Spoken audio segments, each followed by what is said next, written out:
ब्रह्मांड के शांत वातावरण में एक गहरी जिज्ञासा गूंज उठी। देवर्षि नारद ने विस्मय के साथ अपने पिता ब्रह्मा जी की ओर देखा और एक ऐसा प्रश्न किया जिसने सृष्टि के रहस्यों को द्वार खोल दी।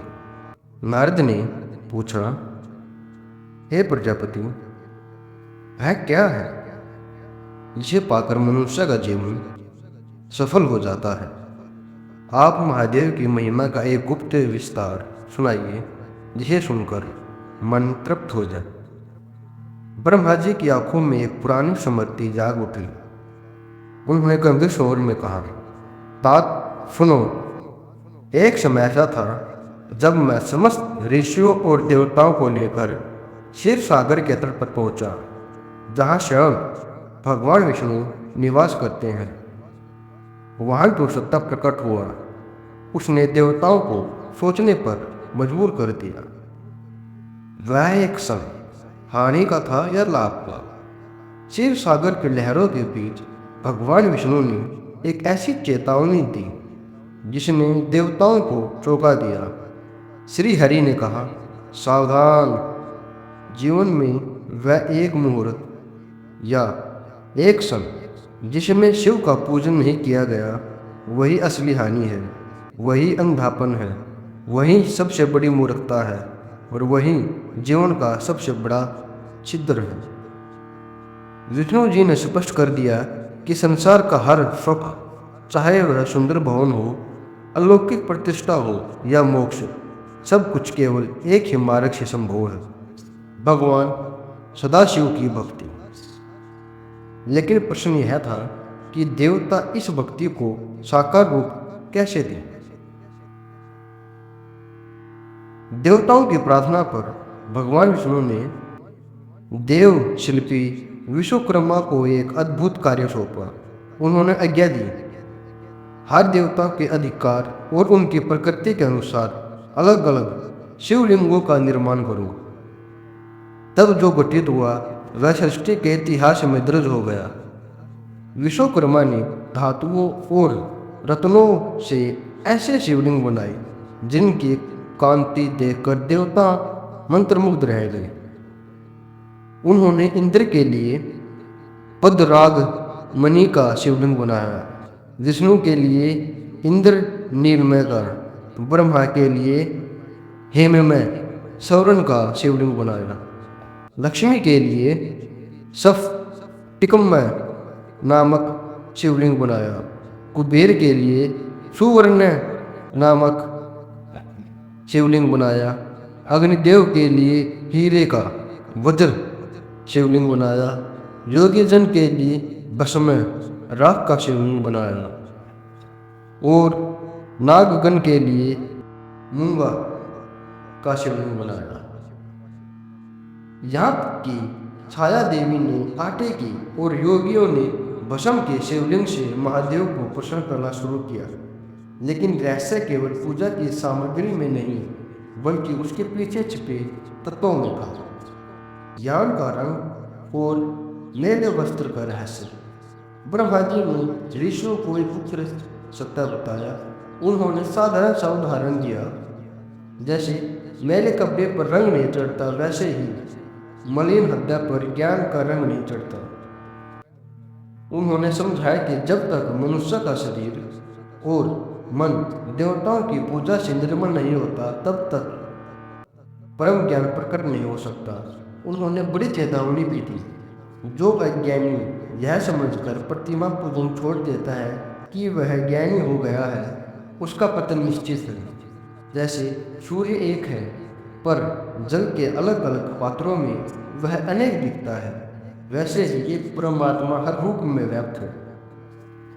कहानी के अंत में ब्रह्मा जी ने सृष्टि का सबसे बड़ा सूत्र दिया। उन्होंने कहा कि संसार एक वृक्ष की तरह है, क्या शाखाओं को अलग अलग सींचने से वृक्ष फलेगा? नहीं। जो शिव की पूजा करता है वह मूल जड़ को सींचता है। जड़ के सींचे जाने पर समस्त देवता रूप शाखाएं सबसे तृप्त हो जाती हैं। इतना कहकर ब्रह्मा जी शांत हो गए। लेकिन नारद के मन में एक नई जिज्ञासा थी। शिव की वह पूजा विधि क्या थी जिसने देवताओं को भी निहाल कर दिया? क्या सच में भगवान शिव को कुछ खास फूल चढ़ाने से धन मिलता है? क्या सच में कुछ फूल चढ़ाने से संतान की प्राप्ति होती है? और क्या ऐसा भी संभव है कि सिर्फ एक मंत्र के जप से भगवान शिव स्वयं दर्शन दे दे? शिव पुराण में इसी रहस्यों का विस्तार से वर्णन मिलता है। आज की इस कथा में आप जानेंगे भगवान शिव को कौन सा फूल, कौन सा अन्न और कौन सा अभिषेक चढ़ाने से मनुष्य को कौन सा फल प्राप्त होता है। और यह ज्ञान स्वयं ब्रह्मा जी ने नारद मुनि को बताया था। ब्रह्मा जी का उपदेश। एक बार देवर्षि नारद ने ब्रह्मा जी से प्रश्न किया। उन्होंने कहा, हे पितामह, यदि कोई मनुष्य भगवान शिव की पूजा करे तो उसे कौन सा फल प्राप्त होगा? तब ब्रह्मा जी बोले, हे नारद, जो मनुष्य धन और लक्ष्मी की प्राप्ति चाहता है उसे भगवान शिव की पूजा कमल, बेलपत्र, सतपत्र और शंख से करनी चाहिए। अगर कोई भक्त इन फूलों से 1,00,000 बार शिव की पूजा करता है तो उसके जीवन के सभी पाप नष्ट हो जाते हैं और उसके जीवन में लक्ष्मी का वास होने लगता है। बेलपत्र का महत्व। शिव पुराण में बेलपत्र को बहुत ही पवित्र माना गया है। यदि कोई भगत 1,00,000 बेलपत्र भगवान शिव को अर्पित करता है तो उसके जीवन की सभी मनोकामनाएं पूरी हो सकती हैं। और यदि कोई भगत बिना किसी इच्छा के शिव की पूजा करता है तो वह धीरे धीरे शिव के समान पवित्र और दिव्य हो जाता है। महामृत्युंजय मंत्र का अद्भुत रहस्य। शिव पुराण में महामृत्युंजय मंत्र को बहुत ही शक्तिशाली बताया गया है। यदि कोई साधक इस मंत्र का जप करता है तो उसके जप के अनुसार अलग अलग फल मिलते हैं। 1,00,000 का मंत्र जप करने पर साधक को महामृत्युंजय मंत्र से उसका शरीर और मन शुद्ध होने लगता है। अगर वह 2,00,000 मंत्र का जाप करता है, तब मंत्र का जाप 2,00,000 पूरा होता है तो साधक को अपने पूर्व जन्मों की बातें याद आने लगती हैं। और अगर साधक 3,00,000 जब पूरे कर लेता है तो साधक की सभी इच्छाएं पूरी होने लगती हैं। अगर साधक 4,00,000 मंत्र का जाप कर लेता है तो वह भगत सौपन में भगवान शिव के दर्शन करने लगता है। और अगर वह 5,00,000 मंत्र जाप महामृत्युंजय मंत्र के कर लेता है तो कहा गया है कि भगवान शिव स्वयं भगत के सामने प्रकट हो जाते हैं। और अगर कोई भगत 10,00,000 का जाप कर लेता है तो संपूर्ण सिद्धि प्राप्त हो जाती है। अब हम बात करेंगे फूलों की। अलग अलग फूलों से शिव की पूजा का फल क्या क्या मिलता है। अब ब्रह्मा जी विभिन्न फूलों से शिव पूजा का फल बताते हैं। दुर्वा यानी कि घास। जो मनुष्य 1,00,000 दुर्वा से शिव की पूजा करता है तो उसकी आयु बढ़ती है। धतूरा। जिसे पुत्र प्राप्ति की इच्छा हो उसे भगवान शिव को 1,00,000 धतूरे के फूल चढ़ाने चाहिए। लाल डंठल वाला धतूरा पूजा में विशेष शुभ माना गया है। अगस्त्य के फूल। जो मनुष्य 1,00,000 अगस्त्य के फूलों से शिव पूजा करता है उसे महान यश और सम्मान प्राप्त होता है। तुलसी। अगर कोई भगत तुलसी के पत्तों से शिव की पूजा करता है तो उसे भोग और मोक्ष दोनों प्राप्त होते हैं। आँख और अपामार्ग। लाल या सफेद आँख के फूल और अपामार्ग के फूल यदि 1,00,000 की संख्या में भगवान शिव को चढ़ाए जाए तो मनुष्य को भोग और मोक्ष दोनों मिलते हैं। जपा। गुड़हल। यदि कोई भगत 1,00,000 गुड़हल के फूल शिव जी को चढ़ाता है तो उसके शत्रु नष्ट हो जाते हैं।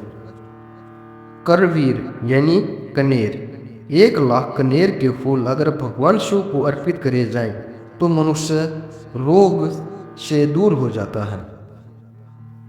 बंदूक या दोपहरिया। यदि शिव जी की पूजा बंदूक के फूलों से की जाए तो मनुष्य को आभूषण और संपत्ति की प्राप्ति होती है। चमेली। जो भगत चमेली के फूलों से शिव की पूजा करता है उसे वाहन और सुख सुविधाएं प्राप्त होती हैं। अलसी के फूल। जो व्यक्ति अलसी के फूलों से शिव की पूजा करता है वह भगवान विष्णु को भी प्रिय हो जाता है। शमी के पत्ते। यदि कोई भगत शमी के पत्तों से शिव की पूजा करता है तो उसे मोक्ष की प्राप्ति हो जाती है। जूही के फूल। जो भगत जूही के फूलों से शिव की पूजा करता है उसके घर में कभी अन्न की कमी नहीं रहती। हरसिंहार। यदि कोई भगत हरसिंहार के फूलों से शिव की पूजा करता है तो उसके जीवन में सुख और संपत्ति बढ़ती है। राई के फूल। यदि 1,00,000 राई के फूल भगवान शिव को चढ़ाए जाए तो वे शत्रुओं का नाश करने वाले होते हैं। एक विशेष नियम। शिव पुराण में बताया गया है भगवान शिव को लगभग सभी फूल चढ़ाए जा सकते हैं, लेकिन चंपा और केवड़ा शिव पूजा में कभी नहीं चढ़ाने चाहिए। अन्न से शिव पूजा का फल। सिर्फ फूल ही नहीं, कुछ अन्न भी भगवान शिव को बहुत प्रिय है, जैसे चावल। अगर कोई भक्त साबुत चावल शिव जी को चढ़ाता है तो उसके घर में लक्ष्मी की वृद्धि हमेशा रहती है। तिल। यदि कोई भक्त 1,00,000 तिल से शिव का पूजन करता है तो उसके बड़े से बड़े पाप नष्ट हो जाते हैं। जौ से की गई शिव की पूजा मनुष्य के जीवन में स्वर्गीय सुख बढ़ा देती है। गेहूँ। यदि शिव जी को गेहूँ से बने पकवान चढ़ाए जाएं तो यह पूजा संतान की वृद्धि करने वाली मानी गई है। मूंग। यदि कोई भक्त मूंग से शिव पूजा करता है तो भगवान शिव उसे सुख और शांति प्रदान करते हैं। कांगनी या प्रियंगू से शिव की पूजा मनुष्य के जीवन में धर्म, अर्थ और काम की वृद्धि करती है। शिव अभिषेक का महान रहस्य। शिव पुराण में अभिषेक की विभिन्न धाराओं का भी वर्णन किया गया है। जल अभिषेक। जल की धारा से भगवान शिव का अभिषेक करने से सुख और संतान की वृद्धि होती है। घी की धारा चढ़ाई जाए तो उससे वंश की वृद्धि हो। दूध की धारा। यदि घर में कलह, दुख या अशांति हो तो दूध से भगवान शिव का अभिषेक करने से वह दूर हो जाता है। शक्कर मिला दूध। यदि किसी व्यक्ति की बुद्धि कमजोर हो जाए तो उसे शक्कर मिले दूध से भगवान शिव का अभिषेक करना चाहिए। ऐसा करने से उसे उत्तम प्राप्त होती है। मधु या शहद।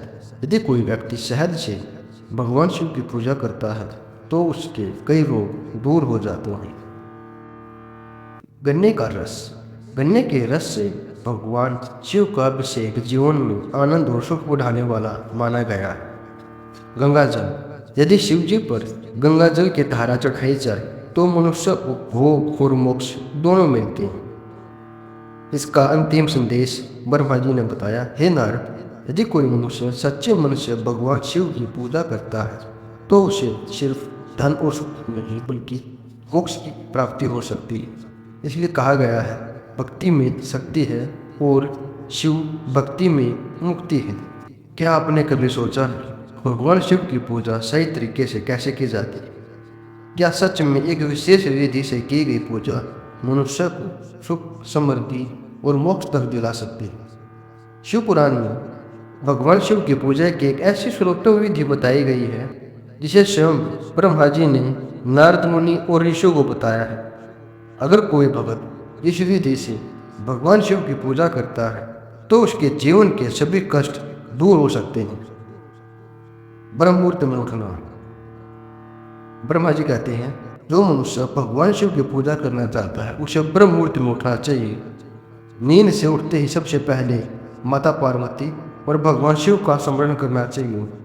फिर हाथ जोड़कर सिर झुकाकर भगत को प्रार्थना करनी चाहिए, हे देव के देव महादेव, आप मेरे हृदय मंदिर में निवास करते हैं, कृपा जाएगी और पूरे ब्रह्मांड का अधर्म को जानता हूँ, कुछ बचन नहीं।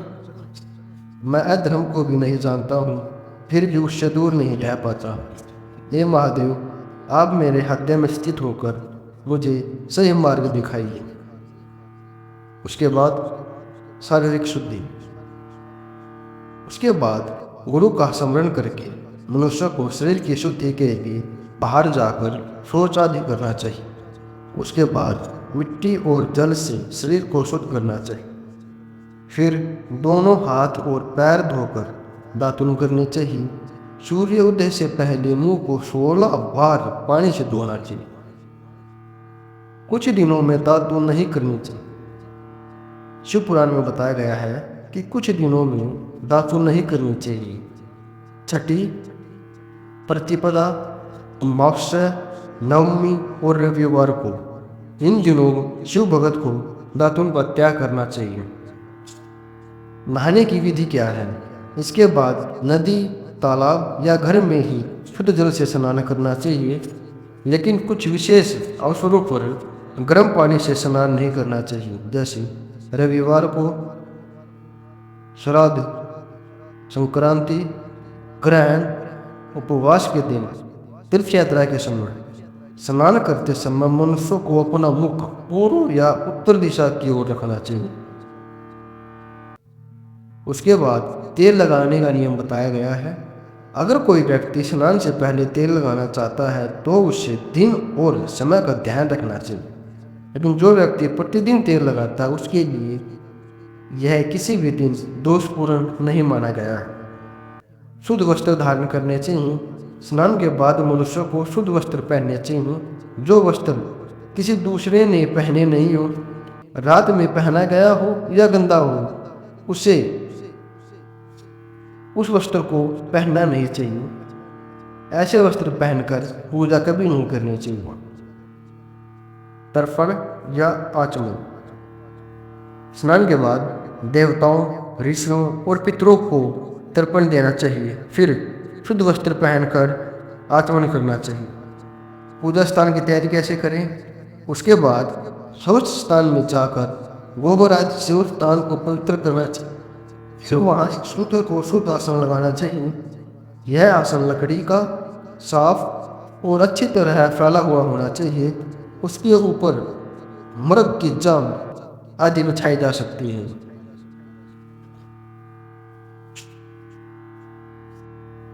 भस्म और रुद्राक्ष धारण करना। आसन पर बैठकर मनुष्य भस्म से त्रिपुंड लगाना चाहिए। त्रिपुंड लगाने से जप, तप, दान सभी सफल होते हैं। अगर भस्म ना हो तो जल से ही त्रिपुंड लगाया जा सकता है। इसके बाद रुद्राक्ष धारण करना चाहिए। पूजा सामग्री एकत्रित करने के लिए क्या करें? अब शिव पूजा के लिए जल, अन्न, फूल, गंध, अक्षर और अन्य सामग्री आपके पास रखी होनी चाहिए। फिर गुरु का स्मरण करके उनकी अनुमति लेकर पूजा का संकल्प करना चाहिए। सबसे पहले शिव पूजा में गणेश भगवान की पूजा की जाती है। सिंदूर, धूप, दीप आदि से गणेश जी की पूजा करके उनसे प्रार्थना करनी चाहिए कि पूजा में कोई विघ्न न आए। फिर कार्तिकेय जी सहित गणेश जी को प्रणाम करना चाहिए। इसके बाद माता पार्वती की पूजा करनी चाहिए। चंदन, कुमकुम, धूप, दीप और नैवेद्य से उनका पूजन करना चाहिए। अब भगवान शिव की पूजा के लिए मिट्टी, सोना, चांदी या धातु से शिवलिंग बनाया जा सकता है। मिट्टी का शिवलिंग बनाकर विधि पूर्वक उसकी स्थापना करनी चाहिए। फिर प्राण प्रतिष्ठा करके भगवान शिव का ध्यान करना चाहिए। ध्यान करते समय भगवान शिव को इस रूप में देखना चाहिए जो कैलाश पर्वत पर विराजमान है, जिनके 5 मुख, 10 भुजाएं और 3-3 नेत्र हैं, जिनका शरीर कर्पूर के समान उज्ज्वल है, जो जटाधारी हैं, चंद्रमा को मुकुट की तरह धारण करते हैं और जिनके शरीर पर वक्षों की नाग लिपटा हुआ है, जो भक्तों पर सदा कृपा करने वाले हैं। अभिषेक और स्नान। अब भगवान शिव को पंचामृत से स्नान कराना चाहिए। फिर शुद्ध जल से अभिषेक करना चाहिए। इसके बाद चंदन और सुगंधित द्रवों का लेप करना चाहिए। अन्न अर्पित करना। फिर भगवान शिव को तिल, जौ, गेहूँ, मूंग, उड़द आदि अर्पित करने चाहिए। फूल और बेलपत्र चढ़ाना। इसके बाद कमल, सतपत्र, शंखपुष्प, धतूरा, तुलसी और बेलपत्र भगवान शिव को अर्पित करने चाहिए। शिव पुराण में कहा गया है, अगर अन्य कुछ भी उपलब्ध ना हो तो केवल बेलपत्र चढ़ाने से ही शिव पूजा सफल हो जाती है। फिर भगवान शिव को गूगल अगुरु की धूप अर्पित करनी चाहिए। इसके बाद घी का दीपक जलाकर भगवान शिव को अर्पित करना चाहिए। उसके बाद भगवान शिव को विभिन्न प्रकार के भोजन और फल का नैवेद्य अर्पित करना चाहिए। इसके बाद उन्हें आचमन कराना चाहिए। अब 5 बत्तियों की आरती करनी चाहिए। आरती इस प्रकार करनी चाहिए: पैरों पर 4 बार, नाभि पर 2 बार, मुख पर 1 बार, पूरे शरीर पर 7 बार। परिक्रमा और प्रणाम। आरती के बाद भगवान शिव की परिक्रमा करनी चाहिए। फिर साष्टांग प्रणाम करना चाहिए। फिर हाथ में फूल लेकर प्रार्थना करनी चाहिए: हे शंकर, मैंने जो भी पूजा की है, चाहे वह ज्ञान से की हो या अज्ञान से, कृपा उसे स्वीकार करें। मैं आपका ही हूँ और मेरे प्राण सदा आप में लगे रहे हैं। हे गौरीनाथ, मुझ पर कृपा कीजिए। अंत में भगवान शिव से प्रार्थना करनी चाहिए: हे देवेश्वर, अगर आप अपने स्थान पर पधारें और जब भी पूजा का समय हो तो कृपा पुनः यहाँ पधारें। फिर उस अभिषेक जल को अपने मस्तक और हृदय पर लगाना चाहिए। अंतिम संदेश। ब्रह्मा जी कहते हैं: हे ऋषियों, यह भगवान शिव की सर्वोत्तम पूजा विधि है। जो भगत इस विधि से भगवान शिव की पूजा करता है उसे भोग भी मिलता है और अंत में मोक्ष भी मिलता है।